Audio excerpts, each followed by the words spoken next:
ചേച്ചി, തുടക്കക്കാർക്ക് പറ്റിയ എന്നാൽ പെട്ടെന്ന് തീരുന്ന കുഞ്ഞു കുഞ്ഞു പുസ്തകങ്ങൾ സജസ്റ്റ് ചെയ്യാമെന്ന് ചോദിച്ചവരുണ്ട്. അപ്പോ എന്റെ കയ്യിലുള്ള ആ പുസ്തകങ്ങൾ നമുക്ക് എല്ലാവർക്കും കൂടി പരിചയപ്പെടാം.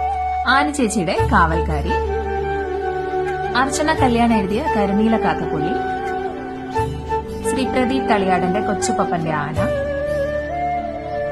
നിതിൻ ബോസിന്റെ ഏറ്റവും പുതിയ ബുക്കാണ് ടൂലിപ്സ്, അഞ്ജന എഴുതിയ മറവിയെ മറികടക്കുന്ന ചില മുറിവുകൾ, ഹരിദാസ് ബിയുടെ പാണ്ഡവത്തുകാവിൽ യക്ഷി, ബഷീറിന്റെ പ്രേമലേഖനം എല്ലാവർക്കും അറിയാവുന്നതാണല്ലോ. നീലച്ചടയൻ ശ്രീ അഖിൽ കെ എഴുതിയതാണ്. ഛായ സിവിക് ജോണിന്റെ ഒരു നല്ല കഥാസമാഹാരമാണ്. അശ്വതി ശ്രീകാന്തിന്റെ കാളി,